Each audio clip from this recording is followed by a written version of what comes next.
হাই প্ৰিয়ান কি খবৰ ভালে আছেনে আজি এটা কাচকলৰ খুব সুস্বাদু ৰেচিপি লৈ আহিছো দেই আপোনালোকে যদি এনেকৈ খোৱা নাই নহয় এবাৰ নিশ্চয় চেষ্টা কৰি চাবচোন ঘৰত খুব ভাল লাগে মাছৰ সৈতে কাচকলৰ আঞ্জা এখন বনাম পিছে অকনমান হুকিয়াকৈ কাচকল দুটা ললো মাছ দুপিস লৈছো এপিস পেটৰ ফালৰ আৰু এপিস মানে মাছৰ নৰমাল পিস আৰু বিলাহী জলকীয়া এতিয়া প্ৰথমতে গেছত কেৰাহী এখনত পানী অলপ দি লৈছো আন্দাজত তাৰ পিছতে কাচকল দুটা দি দিলো দুইফালে সাফা কৰি কাটি তাৰ পিছত আলু এটা মাজতে ফালি দিছো যাতে সিজিবলৈ সহজ হয় আৰু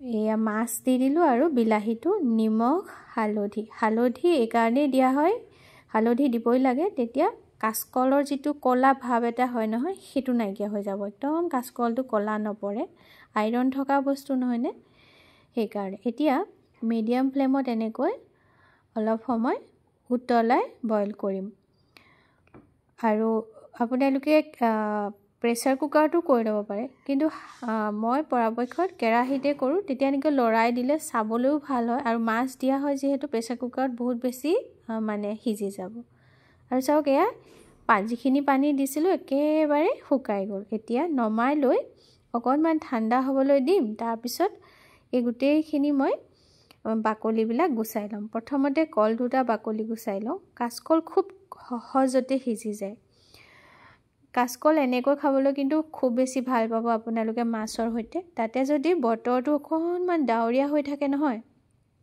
জালুকিয়াকৈ যদি বনোৱা হয় এনেকৈ ইমান সোৱাদ হয় নহয় আমি প্ৰায় এনেকৈ কাচকলৰ এই আঞ্জাখন বনাই খাওঁ মাছৰ সৈতে আৰু সেই বাকলিখিনিও আপোনালোকে ইউজ কৰিব পাৰে চাটনি হিচাপে মই বেলেগ এদিন লৈ আহিম বাৰু আজি নেদেখাও যেহেতু এইটো ৰেচিপিতে বহুত সময় গুচি যাব বাকলিখিনি পেলাই নিদি এখন ধুনীয়া চাটনি হৈ যায় এতিয়া কাচকল কেইটা এনেকৈ হাতে চুবলৈ মানে ইমান গৰম হেকাৰণে মেছাৰ আছিলে মানে পিটিকা এই মেছাৰটোৱে মেছ কৰি ললো তাৰ পিছতে এতিয়া মাছ কিডোখৰ ইয়াৰ পৰা কাইটখিনি অতৰাই লম মাছ যে পেটৰ ফালটো ল'ব লাগে এই কাৰণে ডাঙৰ ডাঙৰ কাইট থাকে নহয় সৰু কাইটবোৰ বাছি থকাৰ দৰকাৰি নাথাকে সেই কাৰণে কৈছিল যে পেটৰ ফালটো ললে খুব ভাল হয় সোনকালে কৰিব পাৰি এনেকৈ মই হিডোখৰ মাছও ফহিয়াই লম এয়া চাওক কিমান ডাঙৰ ডাঙৰ কাইট আছে পেটৰ ফালটোত আৰু এতিয়া মাছখিনি ফহিয়াইলা হৈ গল তাৰ পিছতে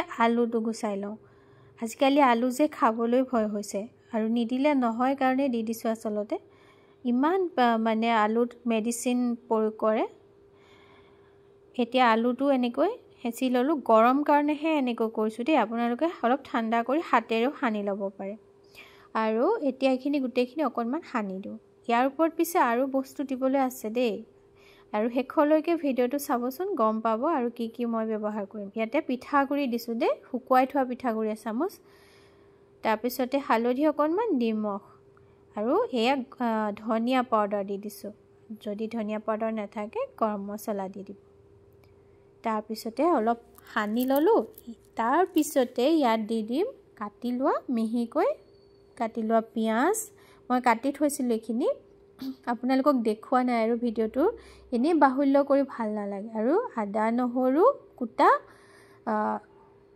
আৰু এয়া দিলো কেঁচা জলকীয়া এইখিনি মই পিছা নাই বাৰু দেই এনেকৈ কুটি কুটি লৈছো খাই ভাল লাগে তেতিয়া মুখত এটা টেষ্ট আহে যেতিয়া বৰ নিচিনাকৈ প্ৰথম বনোৱা যায় হেতু খাই চালে খুব ভাল লাগে আপোনালোকে এনেকৈ বৰ কৰিও খাব পাৰে কিন্তু মই আকৌ আঞ্জাহে বনাম জালুকিয়াকৈ বৰ ভাল লাগে আৰু এতিয়া এনেকৈ লাডু বনোৱাৰ নিচিনাকৈ বনাই যাও একেবাৰে আৰু গুল হ'বলৈ দৰকাৰ নাই গুল কৰিলেও কথা নাই বা চেপেটা কৰিলেও আপোনালোকে বনাব পাৰে এসব কিমান ধুনীয়াকৈ হৈ গৈছে কেতিয়াবা কিছুমান বস্তু খাই যেনেকৈ ভাল লাগে তেনেকৈ বনাইও বৰ ভাল লাগে মই অকনমান এক্সপেৰিমেন্ট কৰি ভালেই পাওঁ বাৰু আপোনালোকে কাচকল কেনেকৈ খাই বাৰু এনেকৈ খাইনে এবাৰ চেষ্টা কৰি চাব বিৰাট টেষ্টি মই আপোনালোকক 100% নদি ক'ব পাৰো আৰু হেয়া হৈ গল এতিয়া গ্ৰেভিৰ কাৰণে প্ৰথমতে পিয়াজ এটা এনেকৈ কাটি লৈছো পিয়াজ বিলাকৰো চাব লাগে ন ভিতৰত আজিকালি বাহিৰটো ভালেই থাকে ভিতৰটো আকৌ গেলা থাকে আদা দি দিলো আৰু নহৰু কেইফুটামান আৰু কেঁচা জলকীয়া এটা এয়া বিলাহীটো যে মই বইল কৰি লৈছিলোঁ সেইটো দি দিম।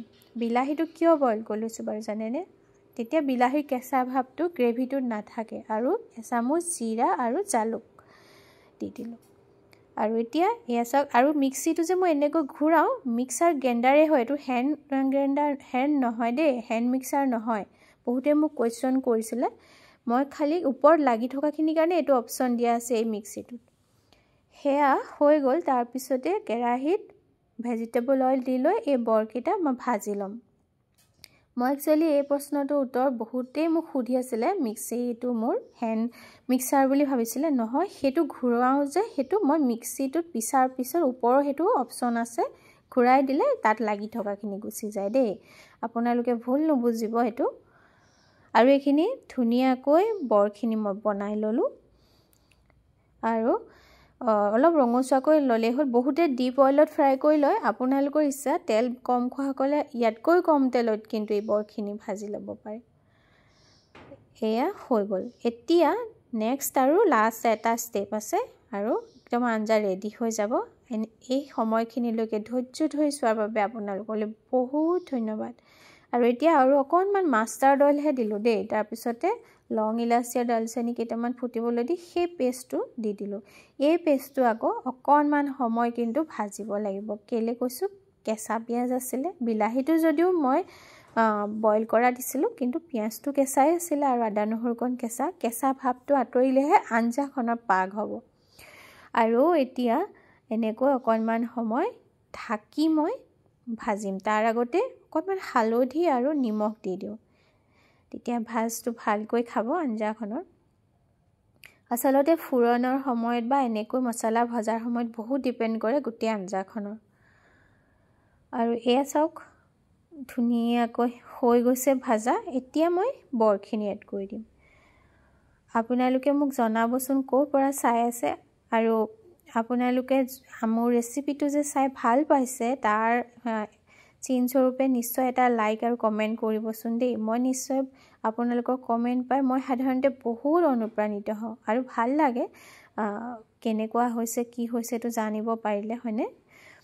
আৰু এতিয়া ইয়াতে পানী অলপ দি দিলোঁ, আৰু গৰম মছলা দি দিলোঁ শেষত। 5 মিনিটৰ কাৰণে ল' ফ্লেমত দেই, পানীটো জোখটো চাই ল'ব লাগে, আৰু ল' ফ্লেমত ঢাকি দিম। তাৰপিছতে আৰু বৰখিনিও ফুলি আহিব মছলাৰ সৈতে, ধুনীয়াকৈ মিলি যাব। একদম থুপথুপীয়া এনেকৈ হৈ গ'ল চাওকচোন। 5 মিনিটৰ পিছত এয়া অৱস্থা। একদম গৰম গৰম ভাতৰ সৈতে বা ৰুটিৰ সৈতেও আনকি খাব পাৰে এইখন আঞ্জা, ইমান ভাল লাগে। আৰু ছিজনৰ ধনিয়া পাতকণ থাকিলে দি দিলে আৰু হৈ যায়। বাৰু কেনেকুৱা লাগিলে শেষত কমেণ্ট কৰি জনাব দেই, নাপাহৰিব। আৰু লাইক এটা কৰি দিব, আৰু যদি ভাল লাগে শ্বেয়াৰ কৰি দিবচোন মোৰ ৰেচিপিটো। এয়া চাওক, মোৰ ৰেচিপি ৰেডি হৈ গ'ল। মই আশা কৰোঁ আপোনালোকে নিশ্চয় ঘৰত এবাৰ বনাই খাই চাব কাচকলৰ এই ৰেচিপিটো। আন এটা নতুন ৰেচিপি লৈ অহাৰ প্ৰতিশ্ৰুতিৰে মই আজি আপোনালোকৰ পৰা বিদায় লৈছোঁ। বহুত ধন্যবাদ।